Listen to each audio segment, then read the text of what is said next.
my darlings, I hope you're doing very, very well. I hope you are sitting comfortably, you are cozy, and you have your snacks and your beverages at the ready. I just want to draw your attention to the axolotl that's on the floor over here.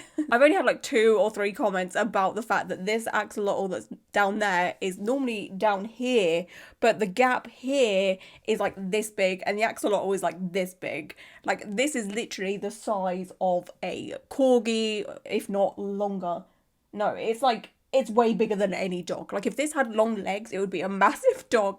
So I've moved it over here so it's not squashed anymore. So the people that were like, oh my god, that poor axolotl's face is so squashed in there. She's fine. Okay, she's fine. She's over there now, so she can breathe. Anyway, in today's video, we'll be taking a look at the story of what was deemed one of the worst neck tattoos ever. A lot of people thought that this person's neck tattoo was like one of the most hideous things to ever exist. As we all know, neck tattoos are incredibly visible. You see mine in every video. You can see it now in all its glory. Well, not all of it because it goes all the way up around here, so you can't see all of that bit. And then I've got stuff going on over here as well. Like, it all, you know, flows around my neck and what have you, and it's on my chest. It's a big neck tattoo. But yeah, neck tattoos are pretty hard to hide unless someone wears a scarf, obviously. Now, to me, that is a massive bonus. I love the fact that you can see my neck tattoo pretty much all the time because it's one of my favorites. I'd be very sad if you couldn't see this. But imagine getting a neck tattoo and hating every bit of it, especially as something as extreme as a blackout neck tattoo. They're like the final boss of tattoos, blackout. Like, once you get a blackout, there's no going back. Like, you can get stuff put over it, but that's also a lengthy process, and yeah, it's a lot. So committing to a blackout neck tattoo and then ending up hating it, I feel like that's something a lot of us would it would be our worst nightmare, right? Like, could you imagine? Solid blackwork tattoos do get a lot of hate. They are probably one of the most hated tattoo styles. Even among those that are heavily tattooed, there are heavily tattooed people out there that do not like solid blackwork tattoos for whatever reason. Once upon a time, I kind of didn't like them either. I really didn't see the point in them. I was like, why would you black out a whole limb? Like, what is the point in that? But it wasn't until I got super into the tattoo world, you know, through making content and realizing that it takes so much skill to get a solid blackwork tattoo. Like, you have to go to a specialized tattoo artist to have something like that. Otherwise, it looks like a patchy mess. So the fact that it does take a lot of skill made me think, oh, you know what? Like, I actually quite like these, and I've grown to love them a lot, to the point where I got a blast over an old sleeve. It's a blackwork blast over, so you can see like a floral pattern, but there is like big chunks here and there that has solid blackwork, and I love that so much. Most people do get blackwork sleeves or pants. A lot of people do say, like, why do we call leg sleeves? Why don't we just call them pants? So yeah, most people do get tattoo pants over terribly done tattoos. They do the black work cover up to hide those tattoos. It's basically a quick fix way of doing it instead of doing a cover up, because cover-ups are pretty tricky, and if you get that wrong, you're back to square one again. So most people are just like, I can't be bothered with that, and they just, you know, go to a tattoo artist and get stuff blacked out, which I kind of respect. I get it. I understand. As someone that is very impatient, I get it. But yeah, it's honestly pretty rare that someone will go straight for a blackwork tattoo, like a solid sleeve or half sleeve of blackwork or a pad sleeve. However, one person dove right into the deep end and got a solid blackwork neck tattoo, not covering anything up, just went straight for the blackwork. A couple of years ago, someone by the name of Brooke went viral on TikTok because she decided that she wanted the majority of her neck blacked out and then faded via some dot work. It looks very questionable, if you ask me. Like, it looked very strange, kind of like hair follicles, you know, it just didn't blend all that well, bless her. And yeah, Brooke ended up hating this neck tattoo because it just didn't end up looking the way she had envisioned. The neck tattoo ended up starting way higher than she had planned. Brooke would experiment with makeup by putting black on her neck, and she would put it kind of under her chin area, so not on her chin jaw area, it would just be a little bit under, probably where my neck tattoo starts. Hang on, let me have a look. I'm not sure where mine even starts, you know. Yeah, oh, actually mine's quite high up. I would imagine she probably wanted it a little bit further down than that. Mine's actually, if I stretched, this would end up going on my face. But yeah, Brooke experimented with like black makeup. I see a lot of people do it in the goth community. They will just black out their neck sort of up here and then fade it out. It's kind of just like a creative makeup situation. And Brooke decided that she wanted to have this done permanently as a tattoo. And like I was saying, the tattoo ended up not being what Brooke wanted. It ended up being too high and it altered the shape of her face. Coming to terms with how it does shape my face different, and it does. My face does look different. It is higher than I'm used to. Brooke has said that she approved the stencil. The tattoo artist drew the line of where the tattoo would start, and Brooke looked in the mirror and was like, yeah, you know what, that's fine. And Brooke pretty much takes full responsibility for the fact that this tattoo did not turn out the way she wanted it to. I did approve it. I looked in the mirror and approved it. But I will say we were both so excited. She was so hype. I was hype. I looked in the mirror for like 2 seconds. I was like, yeah, let's go. But the thing with the stencil, the line, when you just draw the line on, because like I've said, I've drawn this on myself quite a few times. When you just draw the line, it's really hard to visualize what it's all gonna look like until it's colored in. It's such a minute difference. It's so small, like such a small variation, and it's just hard to visualize it until it's done. And it's a major tattoo. I should have been analyzing the crap out of this. I should have colored it in, visualized it, made sure I was like 100% sure. And it was just a lapse of judgment. I don't want any of that to fall into the artist. That's not the artist's problem. I'm the one who had the vision. They had their vision. I had mine. I did send reference pictures. I was very specific about the placement. But at the end of the day, I said yes to the line. So they don't deserve any hate. I honestly admire Brooke for taking accountability for this and not putting the full blame on the tattoo artist. Like Brooke said, she approved the tattoo, so in the tattoo artist's eyes, it's all good to go. Like the client, Brooke, is very happy with the placement, so why wouldn't the tattoo artist go ahead? Too many times clients put the full blame on the tattoo artist for when tattoos do go wrong, when in fact it wasn't the tattoo artist that was guilty of the mess up. It was the client not speaking up and saying, hey, can we move this tattoo, or can we do something different with this tattoo? Tattoo artists are not mind readers. There's now this thing called a people pleaser tattoo. I love how social media just comes up with these new terminologies within the tattoo industry. Like, people pleaser tattoos was not a thing 10 years ago when I started making tattoo content, let me tell you. But a people pleaser tattoo is basically when a client just says yes to a tattoo or a placement or a design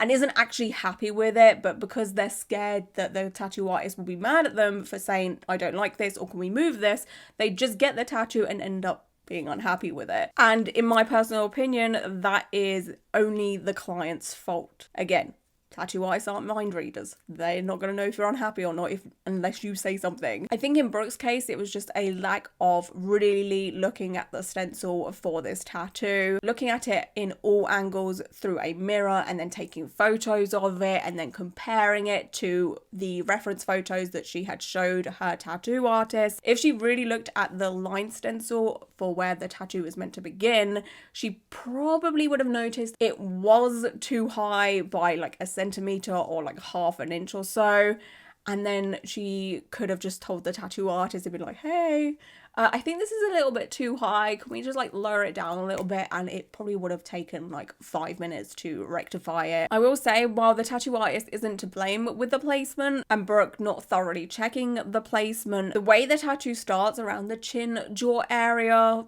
oh boy, that is rough. That is definitely a tattoo artist error, as we can see with this close up here. One side looks pretty good. It's a little bit rough in the middle where the chin area is, but like on the other side, that left side is tragically bad. Like, what the hell happened there? It's so uneven. Like, that for sure is a tattoo artist error right there. Like, how could the tattoo artist not see how uneven this is? Like, I don't know. And also the black work is incredibly patchy, and this is when it was done. This is fresh, so it should look its most saturated and it should look smooth and buttery to be a good black work tattoo, right? But you can already see the patchiness here with this freshness. But yeah, Brooke ended up not liking this tattoo at all, and she was kind of like, ugh, I need to do something about this, which I fully understand. Again, I like black work tattoos, but this one is, it's just a bit rough. You know, like you can see the vision, and it did have potential to be a pretty cool tattoo. But yeah, the artist really missed with this one. Like, really missed. Luckily, Brooke found an incredible tattoo artist that was willing to take on this project to fix this neck tattoo for Brooke. And Brooke has documented the process on TikTok. And instead of uploading like a 70-part series, she has done us all a solid and documented it in one TikTok. Where she's at the moment, she's pretty much almost done with this project. She's doing some things that are going to take some time, but she's nearly there. So we're going to take a look at this process. This is day 1 immediately after getting the tattoo. A closer up. Here's how it looks after it healed. As suspected, the blackout tattoo from the previous tattoo artist didn't heal well at all. It's so incredibly patchy. While again, this was Brooke's choice, I do feel really bad for her. Mainly because the visibility of it, like I was saying earlier, neck tattoos are so incredibly visible. If it was a badly healed or badly done black work arm tattoo or leg tattoo, that's pretty easy to hide with clothing, you know, like while you're trying to figure out what to do with it, you can easily hide it with trousers or a t-shirt, long sleeve t-shirt, jumper, whatever you like. But to have a badly done blackout tattoo or just a badly done neck tattoo where you can't hide it unless you wear a scarf, the way that that would destroy my confidence, oh god, like, yeah, that would really mess me up. And I'm normally the kind of person that just does not give a crap about a lot of things, you know, but that would really mess me up. And I feel like the majority of us would feel the same if we ended up with a very badly done visible tattoo. And this is where I can only stress that going to a tattoo artist that specializes in the style that you want is so important when it comes to visible tattoos. Again, with arms and legs, you can kind of be a bit more forgiving because it's not so visible. And as long as you like it, it's fine, right? But with a visible placement tattoo, you have to be so incredibly careful. So make sure you are very thorough with your tattoo artist choices. Make sure you look at their healed work as well on Instagram or social media. If a tattoo artist doesn't have any examples of healed work, to me, nowadays, that is a red flag. This next clip is immediately after getting the line work for the geometric flower of life pattern. It is important to note that this is a different artist that I'm working with for the remainder of the tattoo here. Her name is Jamie. I will forever love her. She is very brave for taking this on when no other artist would. Honestly, the tattoo artist that put some life back into this neck tattoo deserves all the praise in the world. Because, okay, one, doing the flower of life tattoo is incredibly hard for most tattoo artists because of the symmetry. Like, if you do one petal off, it throws the whole of the tattoo off because you'll be able to notice it. You'll be able to notice those mistakes within something that is so symmetrical, like the flower of life design. And doing this design on a neck is and with having to tie that very questionable black work into this whole thing, like, this tattoo artist literally woke up and chose to take on the biggest task I think I've ever seen when it comes to a tattoo rework cover-up situation. Like, oh my god. This, of course, is just the beginning. This neck tattoo is getting a full-on makeover. This is a massive project, and I am here for it. I love content like this. Like, it's so helpful to see for us that may have, you know, some questionable tattoos and you want to do something with it. Don't give up hope. Trust me, there are tattoo artists out there that are willing to take on stuff like this and make it look so much better. Here it is after it's calmed down and a close-up of it healed. Remember, the only work she has done is the pattern at the bottom. Here I am during that phase of the tattoo. I'm about to go in and get it shaded in at this point, so I'm showing its current progress. And here we are, freshly shaded.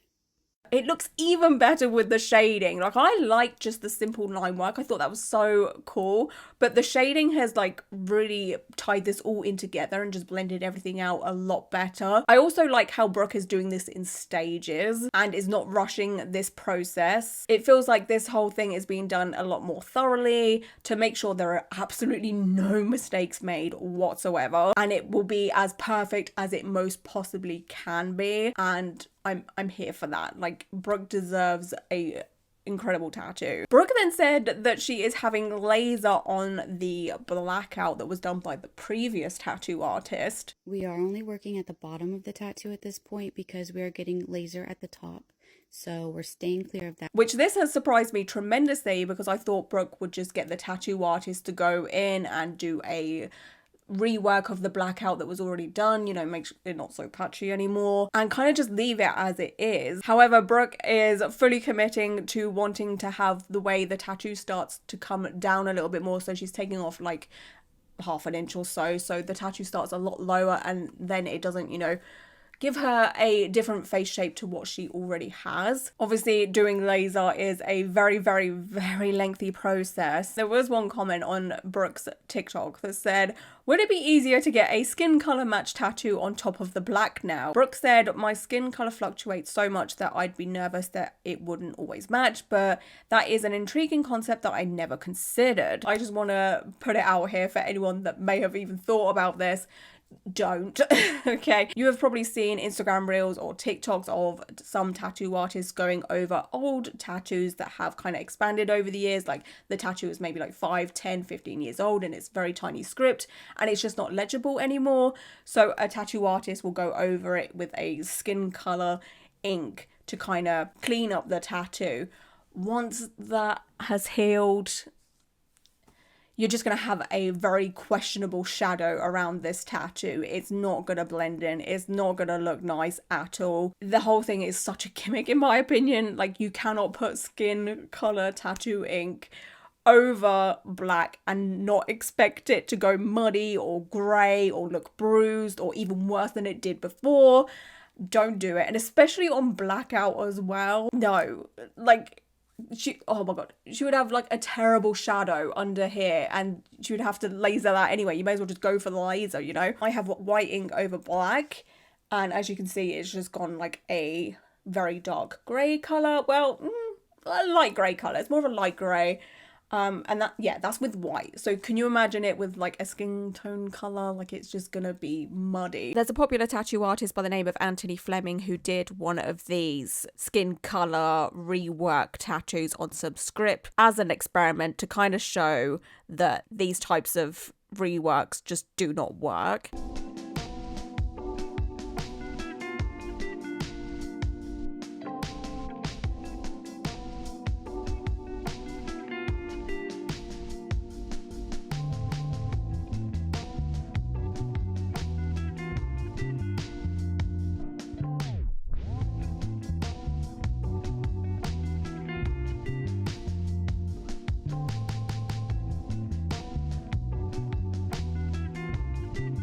Alongside fixing the front of her neck tattoo, Brooke is also adding onto the back of her neck.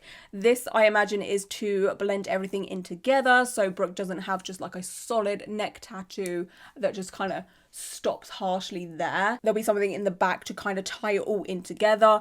I'm personally not a fan of neck tattoos that kind of just harshly stop here and then there's nothing to like blend it all in together. I legit saw a young man, I think he must have been 20-ish, if that, in Tesco's the other day, funnily enough, talking about this, who literally had what, like, I don't know what it was on his neck. I couldn't really see because I didn't have my glasses on, but all I could see was this like neck tattoo that stopped so harshly here. And he also had like his hands tattooed. He basically had the Warped Tour tattoo bodysuit, which is basically visible tattoos and nothing else going on. But yeah, I'm not a fan of neck tattoos that kind of just, you know, like they go across here and then stop like harshly. I like tattoos that, you know, start on the side and wrap around the front, or start at the front but kind of wrap all the way around the back of the neck kind of thing. I don't know, there's just something weird about a neck tattoo just stopping so harshly for me. I don't know. Well, no, the thing is, it depends on the design, I think, because I don't mind someone having like a flower here and then the petals just like go around like this. Do you know what it is? It's basically... It's basically when someone has like black and grey realism neck tattoo, you know, and it just stops harshly. I'm basically talking about the fuck boy gym bro tattoo. I think that's what I don't like, to be honest with you. Here we are back at the shop, and this is where I'm getting the back done. We're going to go in, get the line work done in the back. We're going to have to shave off a little bit of the bottom of my hair in the back. As you see here, it is shaved off. It's all lined up before she puts the stencil on.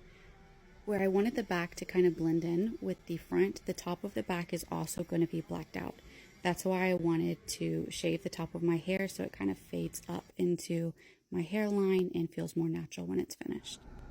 Fast forward, and here we are shaded. So I didn't have any clips of it healed, so here we are shaded directly after. Even though what Brooke has here is a freshly done blackout tattoo, so it's going to look a lot more saturated and smoother, you can just tell that the black work from this tattoo artist is so much better. And I love that for her so much. Again, this project seems so very well thought out, and like the tattoo artist that is doing this is taking such good care of Brooke, which I feel like she deserves. Again, what happened to her with her first tattoo was technically kind of her fault, her choice or what have you, but the way it was done wasn't her fault, you know, like placement, yes, execution, no. So I'm glad that this tattoo artist is actually giving her much better results. Brooke then shows where she is getting the laser tattoo removal done. When I got there, they handed me a white pencil and a small mirror, told me to go to the bathroom and draw where I wanted it to be done. And I should have expected that. I don't know what I expected the process to be, but I was not prepared for that. So these photos I actually took not as a way to document and show later, but as like another mirror. I was taking pictures and videos to watch back and try to see if everything was lined up and looked okay. This was very tricky, very stressful. It's wild to me that the laser tech was like, okay, so you do it. I'd be freaking out. Like, what do you mean you want me to draw where I want laser? No! I can't even decide what I want for dinner, let alone draw like a precise line around my own chin. Are you kidding me? I can't even draw a straight line. Like, please, no. Help me out here. Like, I'll explain what I want, but don't give me the responsibility of, you know, where should be lasered and shouldn't be lasered. Like, oh my God, no. I would be freaking out. I'm like, no, please help me. Please, just, you know, take it like an inch off. That's all I want. Just make it smooth, straight. Okay, thank you. But the goal was to take off more than necessary anyways. That way we can go back in and correct it. So I went a little bit lower than I thought we might need. And I think I did pretty good. Here you can see where the black is breaking up from our first session. My whole face was throbbing right here. In most cases, less is more. If you want a haircut, always ask for 1 inch off, not 2, because you can't attach hair back on unless you get hair extensions, obviously. However, in Brooke's case, if she takes off a little bit too much, she can always get the tattoo artist to go back in there and really, you know, perfect the line and add a little bit more if she wanted to. So if she was to accidentally take off too much, it's not really the end of the world, you know? It's better to take off more than not, because otherwise you're going to have to go through the whole laser tattoo session again and again and again and just continuing to take it down more and more and more. You might as well just take off a big chunk, right? However, I would be terrified, like absolutely terrified, if I was to take off quite a bit and then realise I've taken off too much, and then I ask the tattoo artist to, you know, raise it up a little bit, and then the same thing happens again. Could you imagine? Oh my God, I would be so freaking scared. Obviously, Brooke would have learned from her first mistake and to, you know, really check the tattoo before that is done, or the stencil, sorry. But like, oh no, like I would be terrified. I just like, no, I don't want this to happen again. Because could you imagine if it did happen a second time? Oh.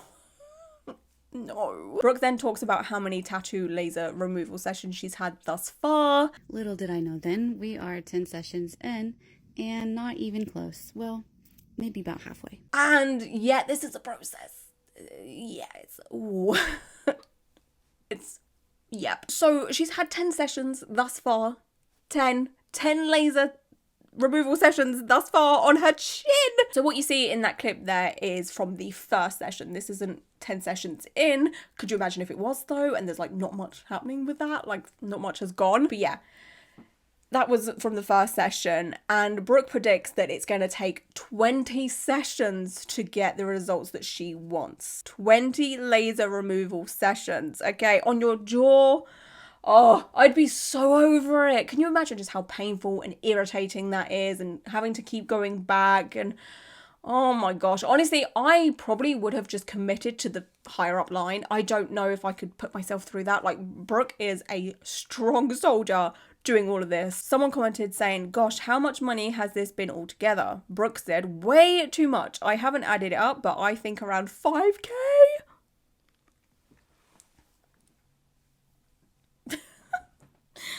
$5,000, okay?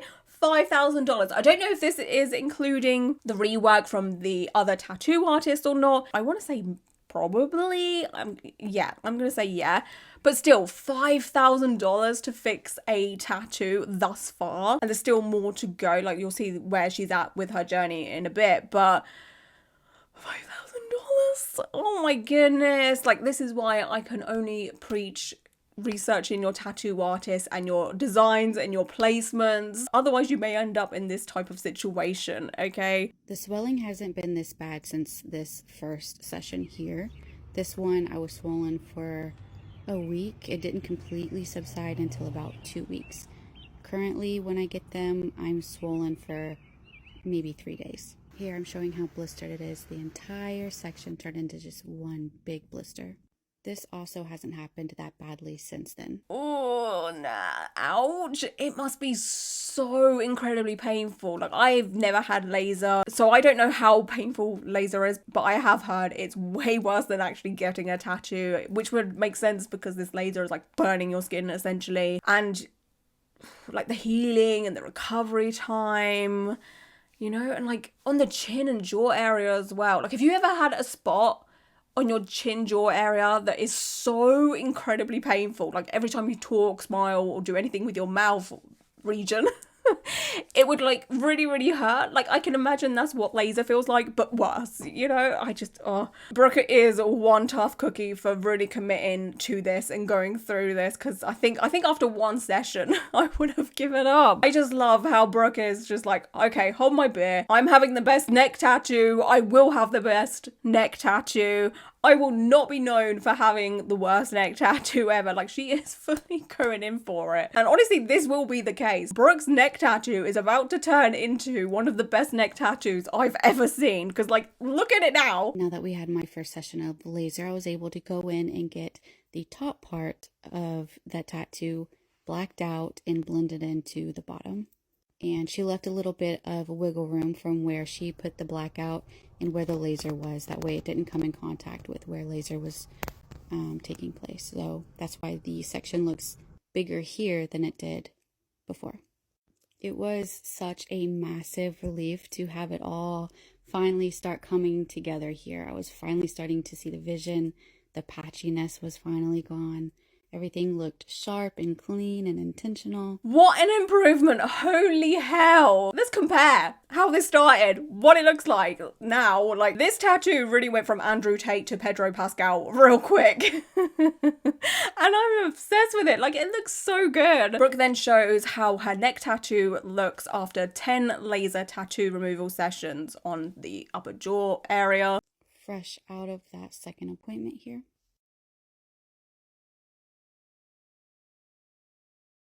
And here I am healed with the swelling down. Here's another progress check before I go in for yet another round of laser. As I was making this video, I realized I did not document every single laser session. So from the video you just saw to this current laser session, quite a few have elapsed. I think 3 or 4 had passed. And I don't have a single photo or video. And here I am healed from that one for reference. And this is the most recent one. I got this one just 3 months ago. So this is my latest laser documentation. They have the intensity way cranked up at this stage, so you can kind of see where it was starting to blister. Prior to this, I hadn't had blisters in quite a while. And here's how it looks now, today. And here I am today. I am 10 sessions in. I have my 11th session in about 2 weeks from now. I will prop up my phone so you can see a 360.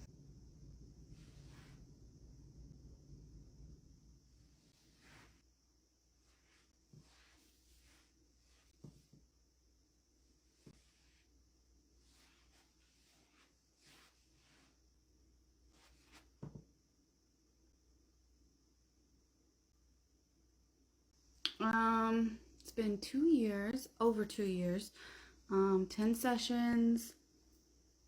This up here is pretty bold still. There's still spots that are bold, but spots that are completely gone. So I'm not quite sure what to anticipate. Another year, another 2 years. We'll see. Whew. Again, waiting all of this time takes so much patience. I admire Brooke for that a lot. Again, I would not have the patience for this at all, but it is going to be so freaking worth it. Like once the laser's done and then the line is perfected, like the tattoo artist goes in there and smooths it out and just, you know, does a few things here and there to finish it up. It's just gonna be so damn good. While Brooke is somewhat part of the reason as to why she ended up in this situation, I'm also rooting for her and her journey. I am normally the type of person that's like, well, if you play silly games, you're gonna get silly prizes, you know, like... But I kind of feel like something like this could happen to the best of us. You know, excitement and adrenaline does get in the way when we're making choices. And that is something that happens when we get tattooed. You know, excitement takes over, adrenaline can take over, and you just get so excited and giddy. I can understand why this happened and why Brooke looked in the mirror and was like, yeah, that's fine, and didn't really check because, you know, excitement, adrenaline, it makes us all, you know, giddy.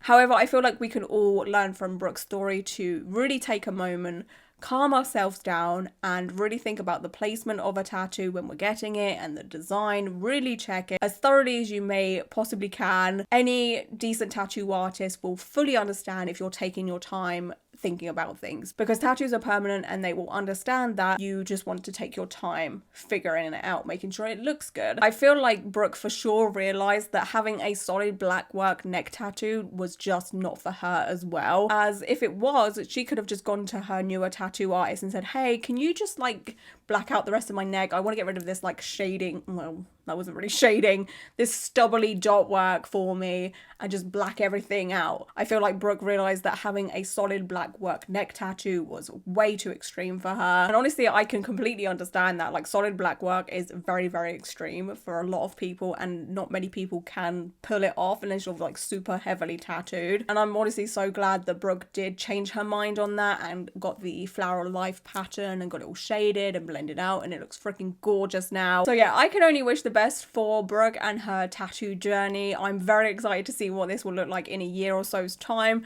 I'm gonna predict that she probably won't be done for another year and a half. I'm gonna go with a year and a half. I feel like she probably may need a little bit more than 10 more sessions. I feel like maybe 12, just to really knock out that black from her under her chin. But yeah, I'm very excited to see what it looks like when it is done. I will definitely update you should Brooke update everyone else, kind of thing. I'll leave links down below to Brooke's social media so you can keep up with her journey should she document any more in the next couple of months or so. I also want to take note that Brooke has her own store that sells horror, Halloween, spooky things. I know a lot of my audience are very, very much into that kind of thing. Me too. She also makes perfume. They're like Halloween, horror, mystical kind of perfume. And honestly, as soon as America sorts out its tariff issue and shipping issue, because I've seen so much content of people trying to order stuff from America and then they're getting like billed a ton of money to get their like parcels and stuff, I'm just like, oh my god. So I'm gonna wait for that to calm down, and then I definitely will be purchasing some perfumes, because oh my god, if you know me, I love perfume. I have a vintage perfume bottle tattooed on me, and I collect, like, I've got too many perfumes, honey, but 1 or 2 more, especially if they're Halloween themed. Oh, girl. Give it to me. I will leave relative links down below to Brookes's social media and her store. She has like a website and an Etsy, so whichever you would prefer. And yeah, that is it for today's video. I just want to say thank you so much for being here and hanging out with me for a little while. And until my next one, bye.